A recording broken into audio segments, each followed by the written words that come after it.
Dublin থেকে Europa লিগের এই ট্রফি খানা চলে যাবে জার্মানি নয়তো ইতালি। আইরিশদের জন্য রবে না তার কিছুই। তবে বায়ার লেভারকুসেন আর আতালান্তা যে ম্যাচটা উপহার দেবে তা রয়ে যাবে ইতিহাসের পাতায়। আর তাই এই ট্রফি ঘিরে ব্যাপক উন্মাদনা স্থানীয়দের।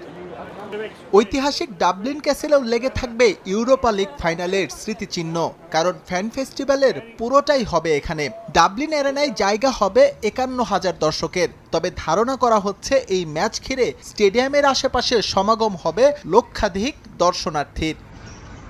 শুধু স্থানীয় দর্শক নয়, প্রিয় দলকে সমর্থন জোগাতে ইতালি এবং জার্মানি থেকেও আয়ারল্যান্ডে হাজির হবেন উল্লেখযোগ্য সংখ্যক ভক্ত।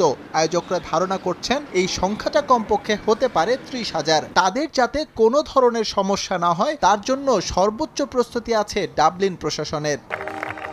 শুধু দর্শক নয়, লেভারকুসেন আতালান্তা ম্যাচ নিয়ে হিসেব নিকেশে মেতেছেন বিশ্লেষকরাও। লিগের পারফরমেন্স সহ নানা পরিসংখ্যানে তাদের অধিকাংশের বাজি জার্মান ক্লাবের পক্ষে। তবে ম্যাচটা যে উপভোগ্য হবে তা মানছেন সবাই অকপটে।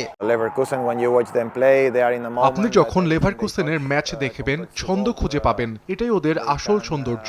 এমনকি ওই দলটা যখন ১০ জনের দলে পরিণত হয় তখনও ম্যাচ জিতে নেয়। তাদের মানসিকতা অসাধারণ। লেভারকুসেন একটা নির্দিষ্ট লক্ষ্য নিয়ে খেলছে এবং যতক্ষণ পর্যন্ত সেটা অর্জন করতে পারছে না সর্বোচ্চটা দিয়ে চেষ্টা করে। আমার কাছে মনে হয় ইউরোপা লিগ নিয়েও ওদের একই পরিকল্পনা। I'm sure they will try to practice it until the end of the season. Grandes probabilidades de ganar la final porque আমার কাছে মনে হয় লেভারকুসেনের ইউরোপা লিগ জয়ের সম্ভাবনা বেশি। তারা দুর্দান্ত একটা মৌসুম কাটিয়েছে, এজন্য ওদের আত্মবিশ্বাসটাও বেশি। যখন আপনি কোনো ম্যাচ না হেরে লিগ জয় করে ফেলবেন, আপনার আত্মবিশ্বাস আকাশচুম্বী হবে। লেভারকুসেনের ক্ষেত্রেও তাই হয়েছে। কিভাবে ফাইনাল জিততে হয় আমার মনে হয় তারা এটা শিখে গেছে।